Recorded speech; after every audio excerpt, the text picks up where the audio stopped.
بسم اللہ الرحمن الرحیم۔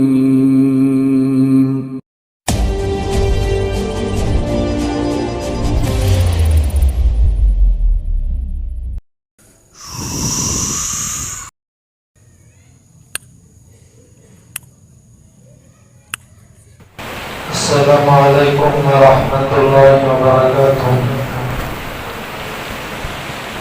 حمدا ومصلیا اما بعد فاعوذ باللہ من الشیطان الرجیم۔ بسم اللہ الرحمن الرحیم۔ وما ارسلناک الا رحمۃ للعالمین۔ وقال تعالی فی مقام آخر ولا تهنوا ولا تحزنوا وأنتم الأعلون إن كنتم مؤمنين۔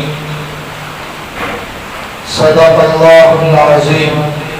وقال النبي صلى الله عليه وسلم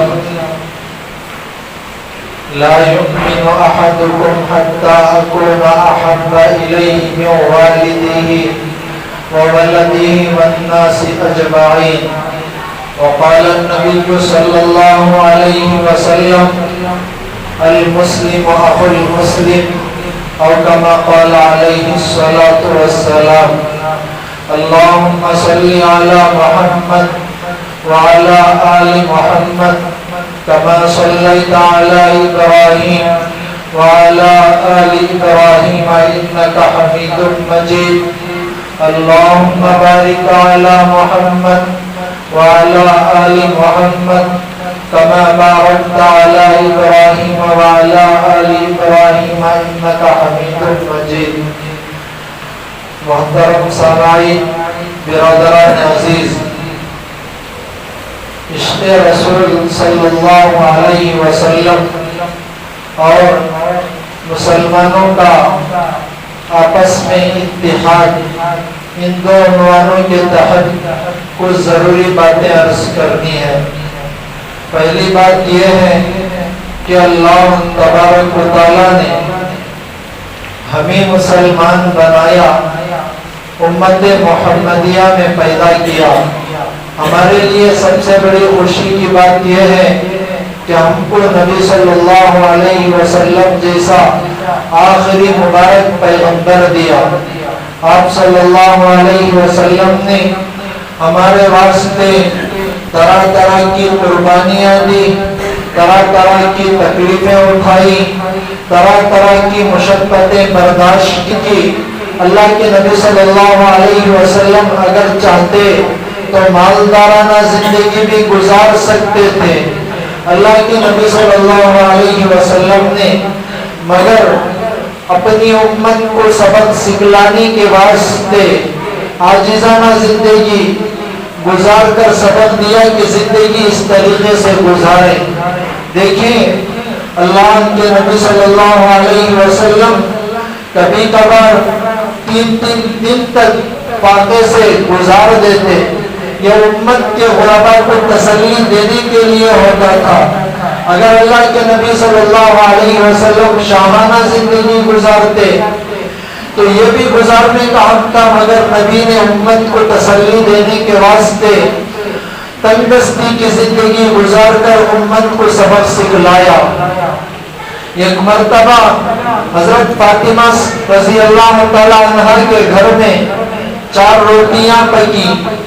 حضرت فاطمہ رضی اللہ عنہا کے حصے میں 1 آئی، حسن حسین کے حصے میں 2 گئی، حضرت علی رضی اللہ تعالیٰ عنہ کے حصے میں 1 گئی۔ حضرت فاطمہ رضی اللہ تعالیٰ عنہ نے جو ہی 1 روٹی کا ٹکڑا توڑ کر اپنے منہ میں ڈالا تو اپنے ابا کی یاد آ گئی کہ اپنے میرے ابا حضور کہیں بھوک سے نہ ہو۔ ابا کی یاد نے جب ستایا، حضرت فاطمہ رضی اللہ عنہا نے اپنی اوڑھنی کے کونے میں آدھی روٹی کو باندھا اور آدھی روٹی خود کھا کر آدھی روٹی لے کر اللہ کے نبی صلی اللہ علیہ وسلم کی خدمت اقدس میں حاضر ہوئی اور یہ بات عرض کی، اللہ کے نبی، اے میرے ابا، میں یہ روٹی لے کر آئی ہوں کہ گھر میں یہ معاملہ پیش آیا، جب روٹی کھانے کا وقت آیا تو آپ کی یاد نے مجھے ستایا۔ اللہ کے نبی صلی اللہ علیہ وسلم نے اس آدھی روٹی کو لے کر ایک لقمہ اس میں سے توڑ کر منہ میں ڈالا، پھر فرمایا فاطمہ 3 دن ہو گئے تھے میرے پیٹ کے اندر روٹی کا لقمہ جا کر۔ اتنی بڑی قربانی کیونکہ اللہ کے نبی صلی اللہ علیہ وسلم نے امت کو سبق سکھلانے کے واسطے کہ دیکھو اللہ کے نبی صلی اللہ علیہ وسلم چاہتے تو شاہانہ زندگی بھی گزار سکتے تھے، مگر نبی صلی اللہ علیہ وسلم نے امت کے فقراء کو تسلی دینے کے واسطے یہ کام کیا کہ امت میں غربا کی کثرت ہوگی، مالداروں کی اقلیت ہوگی، مالداروں کو مال ملا، مالداروں کو دولت ملی، مالداروں کو پراپرٹی ملی، مالداروں کو طاقت ملی، تو اکڑنے کی اجازت نہیں ہے، اس لیے کہ جو اللہ غریب کو تندرستی میں رکھ رہا ہے وہی اللہ مالداروں سے مال چھین کر اسے غریب بھی بنا سکتا ہے۔ اللہ کے نبی صلی اللہ علیہ وسلم نے غریبوں کی تسلی کے واسطے یہ کام کیا۔ اگر اللہ کے نبی چاہتے صرف دعا کرتے اللہ تعالیٰ وحد کے پہاڑ کو سونا بنا دیتے، اللہ کے نبی شاہانہ زندگی گزار سکتے تھے، مگر امت کے غربا کو تسلی دی اور یہ دعا بھی دی اللہ مجھے غریبوں میں زندہ رکھ، غریبوں میں میری موت آئے۔ تو غور کرنے کا مقام ہے میرے ساتھیوں، اللہ نے کسی کو کچھ دولت دی ہے تو اللہ کے راستے میں خرچ کریں، نبی صلی اللہ علیہ وسلم کی زندگی سے سبق حاصل کریں، عبرت حاصل کریں اور اپنی زندگی کو سنواریں۔ دیکھیں اللہ کے نبی نے ہمارے واسطے کتنی بڑی قربانیاں دی۔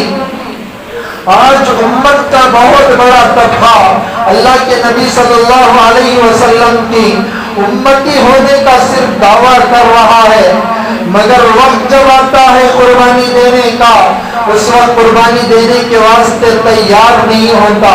مسلمانوں کو اس وقت فکر کرنی چاہیے، مسلمانوں کو اس وقت جاگ اٹھنا چاہیے، مسلمانوں کو اس وقت غور و فکر کرنا چاہیے کہ وہ نبی جو اس امت کے واسطے کبھی پتھر بھی کھائے، اس امت کے واسطے کبھی اپنی بیٹیوں کو طلاق بھی ہوا، اس امت کے واسطے 3 دن کا فاقہ بھی برداشت کیا، اس امت کے واسطے جب سجدے میں جاتے اونٹ کی اوجڑی کو اٹھا کر نبی صلی اللہ علیہ وسلم کے جسم مبارک پر بھی ڈالا جاتا، اس امت کے واسطے اللہ کے نبی صلی اللہ علیہ وسلم نے ہر طریقے کی قربانی دی۔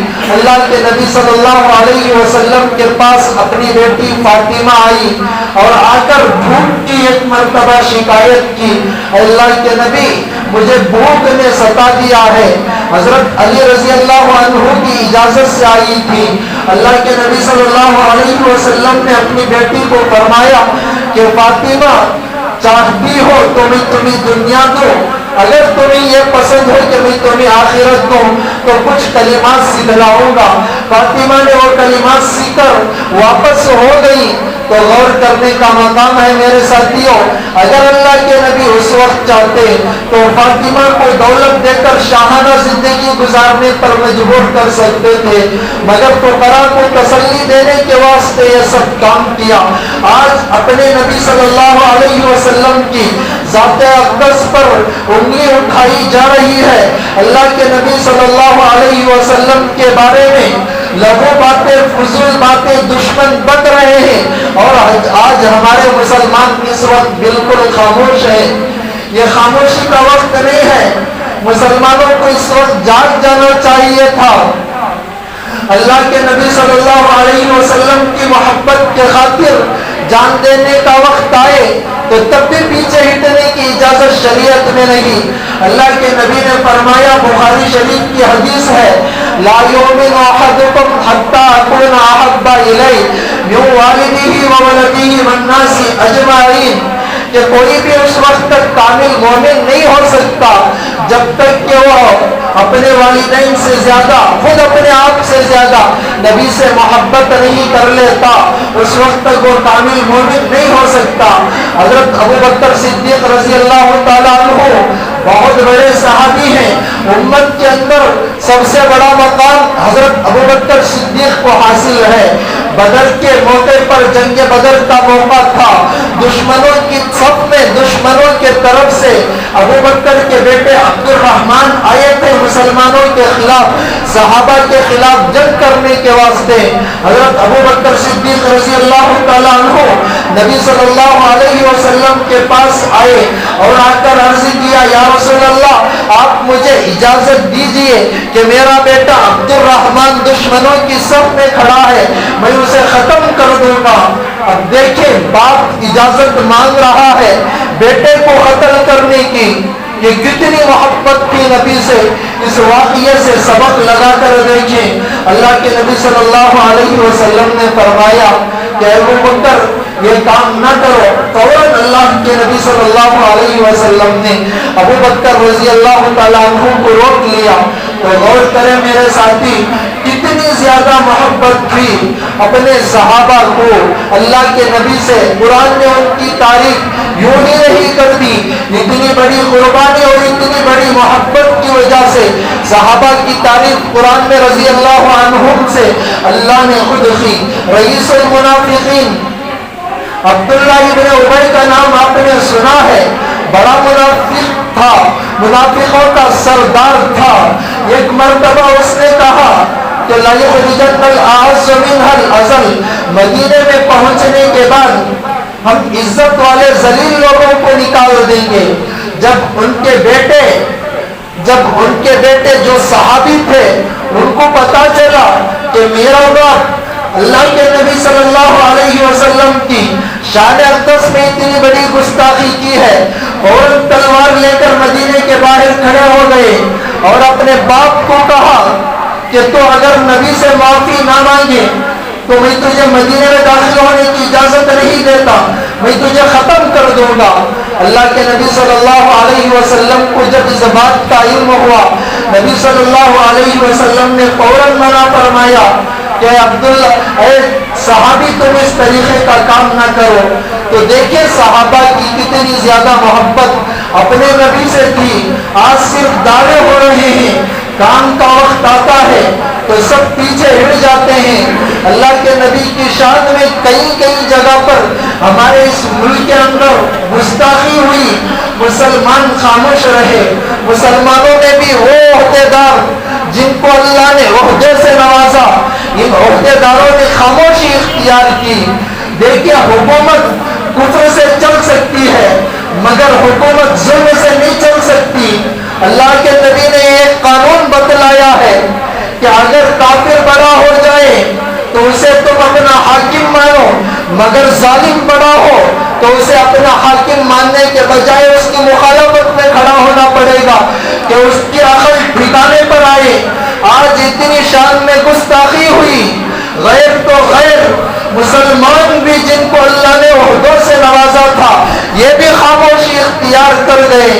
اللہ کے نبی کو کچھ صورت پہ دکھانا ہے، اللہ کے نبی صلی اللہ علیہ وسلم کی شان میں اتنی بڑی گستاخی ہوئی، سب کے سب خاموش ہو گئے کہ اللہ کے نبی صلی اللہ علیہ وسلم کو جواب دینا نہیں ہے۔ ایک صحابی تھے جو نابینا تھے، ان کی بیوی جو بینائی والی تھی اپنے شوہر کی خدمت کیا کرتی تھی۔ ایک مرتبہ کسی موقع پر یہ بیوی اپنے شوہر نابینا صحابی کے سامنے نبی صلی اللہ علیہ وسلم کی شان اقدس میں گستاخی کر ڈالی۔ اللہ کے نبی صلی اللہ علیہ وسلم کی شان میں جو ہی گستاخی ہونا تھا، وہ صحابی نے فوراً اپنی بیوی کا سر قلم کر دیا، یعنی اسے ختم کر دیا۔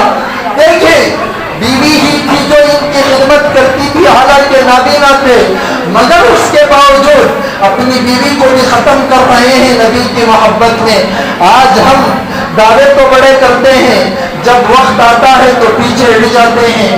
میرے ساتھی، نبی کی محبت کا دعویٰ صرف کافی نہیں ہے بلکہ اللہ کے نبی کی محبت کو دلوں کے اندر اتارنا یہ حد درجہ ضروری ہے۔ آگے چل کر دیکھیں، ہم صرف دعوے تو کافی کرتے ہیں، مگر جب وقت آتا ہے اپنے خواہشات کو قربان کرنے کا، ہم اپنے خواہشات کو قربان نہیں کرتے۔ اللہ کے نبی سے محبت کا طریقہ ہمارے اکابرین نے بھی کس طریقے سے سکھلایا۔ حضرت مولانا حسین احمد مدنی رحمت اللہ علیہ جو ہمارے اکابرین میں سے ہیں، ان کے بارے میں یہ بات بھی کتابوں کے اندر لکھ کر ہے، یہ بات بھی ہمارے اکابرین بیان کر کر ہے کہ 18 سال تک مسجد نبوی کے اندر بیٹھ کر درس دیا۔ اللہ کے نبی صلی اللہ علیہ وسلم کے روضہ اقدس کے اطراف کو اپنی داڑھی مبارک سے جھاڑو دے رہے ہیں اور یہ فرما رہے ہیں کہ یہ نبی کی سنت ہے، یہ سنت کے اطراف، یہ نبی کے قبر اطہر کے اطراف، روضہ اقدس کے اطراف کو میں اپنی داڑھی سے صفائی کروں گا۔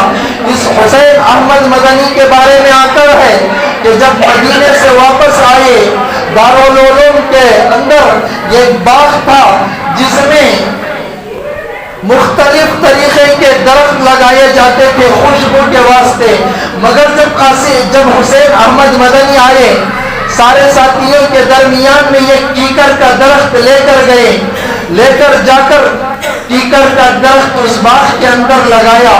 جو ہی اس باغ کے اندر کیکر کا درخت لگایا، ساتھیوں نے پوچھا یہ تو پھولوں کے درخت لگانے کی جگہ ہے، آپ تو کیکر کا درخت لگا رہے ہیں۔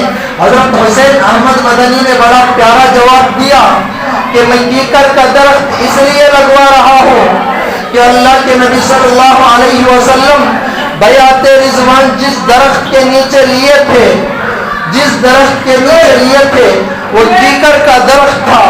میں اس کیکر کے درخت کو دیکھوں گا، جب اس کیکر کے درخت کے کانٹوں کو دیکھوں گا تو اللہ کے نبی صلی اللہ علیہ وسلم کی یاد مبارک تازہ ہو جائے گی، اس لیے میں کیکر کا درخت لگوا رہا ہوں۔ تو ہمارے اکابرین کی محبت دیکھیں میرے ساتھی، کس طریقے کی محبت اللہ کے نبی سے کرتے تھے۔ آج ہم صرف دعوے کرتے ہیں، صرف اپنے خواہشات کو قربان کرنے کا وقت آئے ہم قربانی نہیں دیتے۔ حضرت احمد لاہوری رحمت اللہ علیہ جو ایک سکھ کے بیٹے تھے، بعد میں چل کر شیخ التفسیر بنے، خود اپنی زبان مبارک سے فرمایا کرتے تھے کہ دیکھو میں تفسیر لکھ رہا ہوں، اللہ اگر چاہتے ہیں تو سید کے بیٹے سے ہیر لکھواتے ہیں اور ایک سکھ کے بیٹے سے تفسیر لکھواتے ہیں۔ تو غور کریں گے ہمارے اکابرین کی محبت تھی، اور خاص طور پر ان واقعات سے ہمیں یہ سبق بھی ملتا ہے، اللہ نے کچھ مقام دیا ہو، کچھ عہدہ دیا ہو تو اس عہدے کو نبی کے واسطے قربان کرنا ضروری ہے، ورنہ جو اللہ عہدہ دے کر ہیں وہ اللہ عہدہ چھیننے پر بھی قادر ہے، چھین سکتے ہیں۔ اللہ نے کسی کو ایم ایل اے بنایا، کسی کو بڑا عہدہ دیا، آج نبی کی شان میں گستاخی ہوئی، کوئی آواز نہیں اٹھایا۔ سیکولرزم کی بات کرنے والے ہمارے ایم ایل اے بہت سارے ہیں ہندوستان کے اندر، کوئی بھی آگے بڑھ چڑھ کر جو نبی کی شان میں گستاخی کیے ان کے خلاف آواز اٹھاتے تو کتنا بہتر ہوتا۔ صرف اپنے عہدے کے واسطے آواز بھی نہیں اٹھاتے، جو اللہ عہدہ دیتا ہے وہ اللہ عہدہ چھیننے پر بھی قابض ہے۔ غور کریں، اللہ کے نبی صلی اللہ علیہ وسلم مکے میں جو اخلاق رکھتے تھے وہی مدینے میں بھی اخلاق تھے۔ اللہ کے نبی کو مکے میں ظلم ہوا، اونٹ کی اوجڑیوں کو نبی کے اوپر ڈالا گیا، نبی کو گالیاں دی گئی، نبی پر پتھر برسائے گئے، نبی نے معاف کیا۔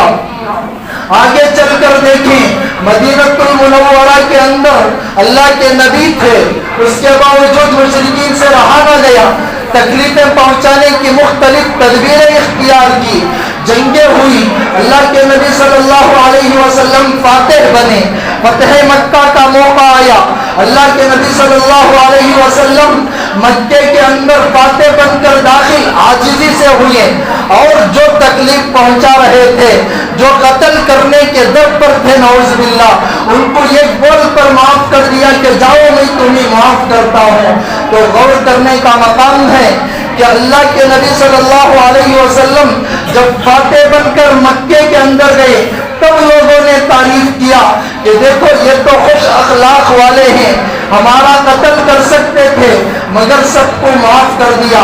نبی مدینے میں جو اخلاق رکھتے تھے، فتح مکہ کے موقع پر اللہ کے نبی کے جو اخلاق تھے، وہی اخلاق شروع میں جب نبوت کا دعویٰ اللہ کے نبی نے کیا، نبوت کا اعلان جب اللہ کے نبی نے کیا، وہی اخلاق نبی کے اس وقت بھی تھے۔ مگر لوگوں نے کس وقت نبی کے اخلاق کی تعریف کی؟ کفار نے جب فتح مکہ کے موقع پر داخل ہو رہے ہیں، معاف کر رہے ہیں، اس وقت نبی کے اخلاق کی بڑی اونچے طریقے سے تعریف ہو رہی ہے۔ ان واقعات سے ہمیں سبق ملتا ہے۔ اللہ کے نبی صلی اللہ علیہ وسلم کو بدلہ لینے کی طاقت تھی، معاف کیا، تب لوگوں کو پتا چلا، تب لوگوں نے تعریف کی کہ نبی کے بڑے اخلاق ہیں۔ شروع میں بھی وہی اخلاق تھے مگر کب لوگوں نے تعریف کی۔ تو اس سے سبق حاصل ہوتا ہے کہ جب ہمارے پاس کچھ طاقت ہو تو طاقت ہونے کے وقت اپنے اخلاق کو دکھانا ضروری ہے۔ اگر طاقت ختم ہو، کسی کے پاس بدلہ لینے کی طاقت ہی نہ ہو، ایسا لوگ معاف کر دیں تو اس سے کچھ حاصل نہیں ہوتا۔ تو اس لیے ہمیں سبق ملتا ہے، اللہ نے کچھ عہدہ دیا، اس عہدے کا صحیح استعمال ضروری ہے۔ اللہ نے کچھ پیسہ دیا، اس پیسے کا صحیح استعمال ضروری ہے۔